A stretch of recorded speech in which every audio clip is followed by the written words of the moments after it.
Olá, pessoas! Bem-vindos ao Pode Vrá, tá? E hoje tenho que falar pra vocês que eu tô com uma pessoa maravilhosa, que eu amo muito, que é uma pessoa que me ajuda, me apoia em vários sentidos, né? Já tentaram fazer, né, a desavença normal, mas seguimos firme, porque de Logum Edé somos nós. Estamos aqui com o maravilhoso e o mais engraçado da internet. Flávio de Logum Edé! Aê! O dia que o Júnior me entrevistou.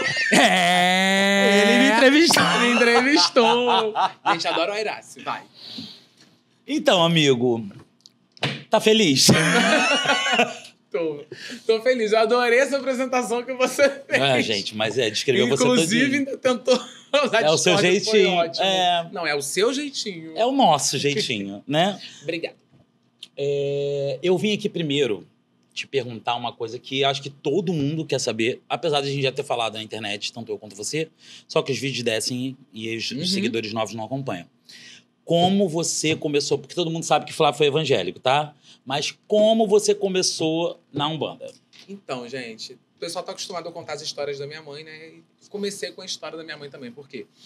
Desde pequeno eu tinha os negócios de passar mal, né? Mas eu via entidade e tal, aí falava que era demônio, repreendia, entendeu? Tá amarrado no nome de Jesus, sempre foi assim. Quando eu... 2014 e tal, comecei a passar mal. Eu comecei a ver um tio meu desencarnado. Ele desencarnou em 2001. E ele aparecia pra mim e meu pai falava... Mas aparecia lá no sítio? Não morava no sítio. Eu morava você com os não meus morava no pais. sítio? Ele aparecia e eu passava mal, mas eu conversava com ele dava alguns recados e tal. Até que um dia tava tendo um churrasco. Aí meu pai acabou com o churrasco, foi dormir. Aí eu liguei pra uma amiga minha ir lá pra casa e a gente foi comprar um guaraná no bar do outro lado da rua pra assar a carne junto com meu irmão. Quando eu voltei com a mão na cintura gargalhando. Aí a amiga da minha mãe falou assim, a minha mãe era mãe de santo de Umbanda, eu acho que é pombagira. Aí minha mãe, esse demônio aí, né, não, é outro demônio. Tua mãe é mesmo. Eu acho que é outro demônio, porque eu sou evangélica, eu sou mulher de Deus, você sabe que eu sou obreira. É outro demônio. Eu vou pegar meu óleo ungido que eu vou repreender. Minha mãe ficou uns 40 minutos tentando repreender o Satanás. Não saía. Não sai. Aí quando não saiu, ela viu que o pai de santo, meu primeiro pai de santo, pai Edilson, que eu amo de paixão, ele tava no segundo andar, ele olhou e falou assim, o que houve, minha mãe? Sadilson, o seu é pai de santo? Aí ele falou, pela misericórdia, minha casa de Umbanda tá aberta há 40 anos. 40 anos. Só 40 anos. Minha mãe, então tira esse troço que tá no corpo do Flávio aqui, que tem uns 40 minutos que eu tô com o óleo repreendendo, não me obedece. Ele desceu. Foi falar com o troço, botou uma mão aqui, uma mão aqui. Ele falou uma palavra em Urubá, que ele era iniciado também com a mulher. Aquilo saiu de mim. Eu tava consciente o tempo todo. Saiu. Quando saiu, ai, graças a Deus, minha mãe. Ué, gente, não me obedeceu. Olha, eu falo, sabe que eu sou obreira? Ele não me obedeceu. Aí ele vai e falou assim, então, na minha religião, sei que vocês são evangélicos, ele precisaria desenvolver, se cuidar. A minha mãe, tá, mas obrigado, tá? Eu falei assim, não, mãe, eu vou entrar lá. Você disse nada contra, tá? Olha, Flávia, a gente é evangélico no nome de Jesus, eu não acredito. Eu falei assim, mãe, eu tô na igreja, não tá dando jeito. Sim. E aí eu comecei a me cuidar, comecei a me desenvolver, levei minha mãe, que eu já até contei que ela virou primeiro, que no primeiro dia que ela foi, que ela não queria ir. Só que pra mim era muito complexo, porque eu com 16 para 17 anos, 16 anos dentro da igreja, ouvindo que era tudo errado, era demônio, era isso, era aquilo. Isso mexe mesmo. No outro dia eu tô batendo cabeça pro caboclo, chamando ele de pai. Entendeu? Ficou muito complicado pra mim, e isso até atrasou um pouco o meu desenvolvimento. Sim. Porque eu achava que a gente ia desenvolver, a gente ia apagar, tá teto preto, a gente não recebe a morte. Ninguém recebe a morte. Só quem morre. Aí Exatamente. Ela, no caso, ela não tem como. Então, eu comecei a ir na Umbanda desenvolvendo, fiquei nessa minha primeira casa há 5 anos, entendeu? Dei minhas obrigações lá, a única coisa que faltou foi a camarinha que eu já dei numa segunda casa. Então, pra mim foi muito complicado. A gente fez muita prece por esse meu tio, hoje ele tá bem, graças a Deus. Sim. Foi assim que eu comecei. Uma coisa muito importante, assim, que você até falou aí um pedaço, como foi, assim, você se ver migrando de fé, né? Porque você vivia numa e depois foi para outra, assim, a maior diferença de uma para outra. Na igreja a gente não incorpora. Tem isso, fora isso. Pra mim, é tudo diferente, amigo, porque na igreja a gente acredita em Deus, Jesus É a igreja evangélica. É isso. Ponto, mais nada. E tem os anjos do Senhor, mas a gente também não pode orar pro anjo, senão vira idolatria e o Exato. demônio aproveita. É o que a gente aprende na igreja. Lá não tem uns santinhos da igreja católica. Aí eu vou para um terreiro de Umbanda. Aí eu vejo um monte de imagem de igreja católica. Eu fico, gente... O que tá é isso? acontecendo? Nossa senhora, essa hora por aqui. Entendeu? A senhora passa por aqui também? Aí eu tenho que aprender uma coisa totalmente diferente. Eu ia pra igreja de preto, mas eu não posso pra macumba de preto. Entendeu? Agora, os preceitos pra mim foi tranquilo, porque eu vivia de jejum, então ficar 3... Né, era 3 dias antes da gira, tá? Ficar 3 dias antes sem beber, eu já não bebia, que era de menor. Uhum. Fumava escondido, meu pai, da minha mãe, depois que eu entrei pra macumba. Porque depois que eu entrei, eu tive que fumar. Era muita coisa, informação. Depois tirando muita coisa aconteceu, né? Em questão de relações, pra mim era tranquilo. Porque eu passava pelo preceito da igreja, mas foi adaptação, porque pra mim era tudo demônio. Sim. Eu chegar hoje e chamar um caboclo de pai, pra mim é normal, mas lá atrás, Sim. entendeu? Ver uma pombagira, ver um Exu. O Flávio lá de trás não ia acreditar que o Flávio de hoje... Eu ainda me assustava, logo no comecinho. Depois eu me soltei, era só dó das pombagiras. Cambonava, vários cigarros aqui assim, ó. Cabaré, mulambo, figueira, farrapo, vambora aqui. Já ia no open bar aqui, já dando as bebidinhas aqui, ó, pra ela. Só faltava botar o balcão. Em nenhum momento você falou assim, gente, o que eu tô fazendo aqui? Você passou isso pela sua cabeça? Larguei. Joguei tudo no valão, fui pra igreja. Eu já sei dessa história, tá, gente? É só pra vocês saberem também, porque isso é bom. Joguei tudo no valão, fui pra igreja. Depois de um ano, o caboclo me bateu, fez eu voltar. E como foi essa surra do caboclo? Conta pra gente. Então, tava eu em casa, eu voltei a passar mal, igual na época da igreja. Aí eu voltando a passar mal, eu falei assim, eu não vou dar o braço a torcer, que eu estou me libertando dessas coisas. Aí a minha mãe falou assim, Flávio, você tá voltando a passar mal, né? Igual na época que você entrou pra macumba. Eu falei, tá repreendido, mãe. Tá bom. Aí teve um dia que eu tava em casa, eu falei, mãe, tô voltando a passar mal. Ela, meu filho, ajoelha, ora, conversa com Deus. Dê o que Deus quer pra sua vida. Sim. Falei, tá bom. Ajoelhei eu. Senhor Deus eterno Pai, a mãe, Flávio! Eu falei, meu Deus, eu não tô tendo paz pra orar. Falei, Jesus, só um momentinho, que eu converso com Jesus assim. Falei, meu pai, só um momentinho. Cheguei minha mãe, o quintal está com fedor de carniça, vamos lavar o quintal. Falei, mãe, 3 horas da manhã lavar o quintal, amanhã eu vou abrir loja. Cara, tão meio. Ela, vamos lavar o quintal, que tá com fedor de carniça pra você não apanhar. Fui lavar o quintal. 20 anos na cara que ela me bateu. Fui lavar o quintal. Desde que eu fui lavar o quintal, veio uma trouxa de ebó. Jogaram um ebó dentro do meu quintal. O fedor veio antes do ebó. Gente. E não era pra feder um ebó, quem é da religião? Ebó branco, não vai nada. Não entendeu? vai. Jogou, empurrei minha mãe, porque ia cair em cima da cabeça dela. Nisso que eu empurrei minha mãe, aquilo caiu. Na hora que eu fui botar a mão, minha mãe, não bota a mão nisso, não. Falei, mãe, quando eu era macumbeira eu botava, eu fazia, por que eu não vou botar agora? Peguei o ebó. Fui andando, joguei dentro do valão. Quando eu voltei, o caboclo já me pegou. Na porta de casa, mandou lavar a casa toda com água e falou, fala pro meu filho que o tempo dele acabou. Não tenho paciência pra ele. Ele teve o tempo que ele queria. Agora, se ele não voltar toda vez que tiver toque, eu vou andando no primeiro barracão de Umbanda que tiver. Não só o aqui do lado. Aí eu já tinha dado a camarinha em um outro lugar, tal, aquela coisa toda. Só que eu joguei tudo fora, né, amigo? Então a gente tem que repor. Então o caboclo pegou, deixou esse recado. A minha mãe, Flávia, era seu cobra coral. Depois de um ano, né? Mesma coisa, né, menina? Não muda. Eu falei, mãe, o que tem ela? Cobra coral, seu maravilhoso, inclusive. Ele deixou recado. Aí eu fui e falei assim, mãe, eu não quero... Melhor que a mãe do Flávio evangélica. E ela se E ela escuta as entidades. Ela cambó, né? Ótimo. Aí ela foi e falou assim, então, o recado. Eu falei, mãe, não quero nem o caboclo, muito menos o recado dele. Como é que ele é? É o que eu tava sentindo. Hoje em dia, muda minha vida, meu caboclo. Aí, fiquei passando mal até que eu fui no Ano Novo com a Fernanda, a Jéssica. Elas eram um casal, né? Fernanda e Jéssica. Fui passar o Ano Novo lá com elas, com mais 2 amigas. Quando eu tava na beira da praia, a Fernanda falou assim, irmão, ela tinha sotaque, a gente vai na beira da praia jogar umas flores pra Iemanjá, estourar um champanhe. Como você é evangélico, a gente não vai te chamar. Eu falei, não, tudo bem. Ela começou a cantar pra Iemanjá, eu comecei a chorar. Falei, gente, eu vou voltar pra macumba. Peguei um cigarro, acendi, botei no canto da boca. Um ano sem fumar. É por isso que o Flávio ama Iemanjá, gente. Acendi um cigarro no canto da boca, peguei um champanhe, peguei as flores. E ela, o que você tá fazendo aqui? Eu falei, já que tem que voltar, vou voltar. O caboclo já me bateu.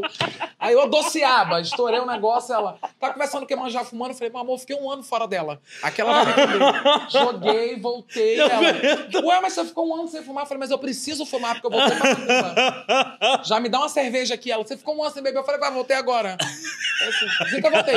Decidi de uma hora pra outra. Liguei pra pessoa que ia cuidar de mim na época. Falei, oi, tudo bom? Aqui é o Flávio. Você quer cuidar de mim no seu terreiro? Ela, ué, gente, você não tava na igreja? Eu falei, agora eu voltei pra Macumba, nesse exato momento. Ela, tá, tem que falar com a vovó. Eu falei, obrigado. É muito desliguei. doido. Falei, voltei pra Macumba. Foi assim. Sabe por quê, amigo? Eu já sabia, eu já conhecia a religião. Sim. Eu sabia o que ia acontecer. Eu não queria sofrer aquele processo. Porque não é as entidades que cobram e ficam batendo. Sim. É o negativo. Uma casa vazia, todo mundo entra e fala que é Todo. dono. E nós somos doentes. Uhum.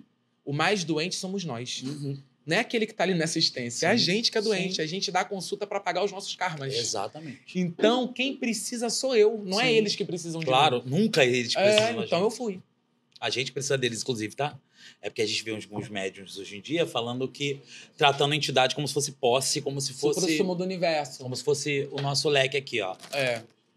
Né? E Pai não, de e santo não é que bem se acha assim. Deus, que é ele que manda no santo, é ele E que bate faz no orixá. acontece. Acho péssimo. É, amigo? Que bate no orixá? É? Tu nunca viu? Não, eu nunca presenciei. Eu já. Nunca vi. Não, em vídeos, né? Não pessoalmente. Nunca tive. Ah, tá. Mas em vídeos já. Mas as casas que eu passei não tem esse negócio De de bater. blum, e dar um tapa. Meu Enfim, Deus. infelizmente isso acontece. Uhum. Qual foi a maior felicidade da sua vida, assim, dentro da religião? Dentro da religião, gente, foram tantas felicidades dentro da religião. Vou te falar um Uma negócio. que toca você muito, assim. Eu vou falar um relato de fé, na verdade. Eu vi um rapaz que tinha um câncer. E esse pai de santo, ele foi fazer um trabalho na mata. E esse câncer dele era uma coisa maligna, uma coisa no pescoço, estava muito grande. O pai de santo fez o trabalho. Passou 2 semanas, ele voltou com os exames. Ele falou, ó, eu só consegui trazer a solicitação do exame, porque o resultado não me entregaram, porque eu vou ter que repetir, porque o caroço sumiu. Sim. Deu que como se eu nunca tivesse tido nenhum tipo de nódulo. Deu não reagente para câncer. Sim. E eu não sei o que está acontecendo. O pai de santo, a gente não fez o ebó? É isso daí, orixá é isso. E na hora eu falei assim, gente, é isso que eu quero pra minha vida. Eu quero ser lindo. um pouquinho de cura. Não é só doença, mas às vezes é um trauma, uma depressão. Que lindo. são doenças também, Sim. né? Entendeu? E alegria, eu acredito que o santo ele me dá alegria constantemente no meu barracão com meus filhos de santo, com pequenos milagres. Isso que eu ia falar, se não fosse a nossa espiritualidade, se não fosse a espiritualidade em geral, a gente já tinha desistido. Já. Né? Porque o ser humano realmente é falho, mas o espiritual nos enche de alegria todo dia, assim. Sim. Diariamente. E eu vou te falar, eu não vivo sem Umbanda. Eu vou contar um caso, eu não sei nem se a minha madrinha vai me bater depois. A minha madrinha de Umbanda, né, a mãe Patrícia de Iemanjá, ela teve o neto dela, que nasceu com um problema no coração, e ele tinha que corrigir esse problema, e ela não falou nada pra ninguém. Ela ficou quietinha na dela. História linda. E ela chegou lá no terreiro porque Prestem atenção. eu já tinha feito santo, e era na minha casa de Umbanda, fui fazer toque das beijadas, e o meu herê participa, porque, né, o dono da casa Sim. não tem como. E só que eu abro com caboclo, toco pra santo de Umbanda, falangeiro, depois eu chamo os caboclos vai embora e vai soltando as crianças. Meu caboclo tava em terra olhando as beijadas, assim, vigiando antes de ele ir embora, chamar meu santo pra virar meu herê. Ele chamou ela e falou tudo o que estava acontecendo. Ela falou assim, Flávia, você não sabia, as pessoas não sabiam. Ali eu vi realmente o caboclo. E ele virou pra mim, falou assim, eu não prometo milagre, eu prometo que eu vou fazer aquilo que tá no meu alcance. Sim. Né? E hoje o Anthony, ele já fez cirurgia. Infelizmente, no dia que ele fez a cirurgia, ele foi a única criança que sobreviveu. Infelizmente, porque poderia, né, essa alegria para todas Podia as ser mães, alegria né? para todas, não só para um. Não só para um. Mas graças a Deus... Felizmente para ele, infelizmente sim, para as outras pessoas. Mas graças a Deus e todos os orixás, eu fiquei feliz com o Anthony saiu vivo. E hoje o Anthony tá vivendo a vida dele normalmente. Tem um acompanhamento, porque fez uma cirurgia Sim. recém-nascido, com 2 meses de nascido. Sim. Mas isso foi uma alegria toda. E ela me manda um áudio falando assim, meu filho, nunca desista da Umbanda. Nunca desista. do seu caboclo, nunca desista do orixá. Preto velho, enfim. Do preto todos velho, ela eles. falou de tudo. A Umbanda é uma pirâmide. Começa com Exu, a gente começa a aprender com eles e vai subindo até Isso é a verdade. gente chegar e conhecer o nosso santo. Isso é De verdade. verdade. E aí, toda vez que eu passo um negócio, eu falo, não. A casa pode estar lotada, porque graças a Deus minha casa enche. Minha casa pode estar lotada, mas se fizer um milagre na vida de um, como fez aquele dia na vida da minha madrinha, Sim. pra mim já valeu a pena a caminhada de 10 anos. A gente tem muito disso, né? Eu queria te falar... O que Logum Edé se tornou pra você? O ar que eu respiro. Todos nós, né? Impressionante. É o ar que eu respiro. Isso aqui, ó, é o meu santo. Acho que se algum dia ele for embora, me falta o fôlego de vida. É o Sim. amor da minha vida. O Logum Edé, eu largo tudo que for, ou eu faço tudo que for preciso por ele. Rasparia santo todos os anos, se fosse preciso, só pra eu sentir a energia Eu dele. também. É incrível, né? E quando a gente faz o santo, a energia é muito presente. É. E aí, conforme a gente vai ficando mais... Vai passando o tempo, a energia, ela não fica tão Sim. presente assim, apesar de ser no nosso ori, estar conosco sempre. É porque quando a gente fez santo, a gente vira toda hora.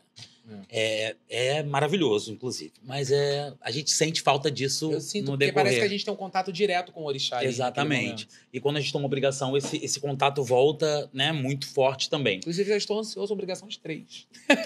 É minha obrigação de 13 anos, graças a Logum Edé, se Deus quiser, vai sair.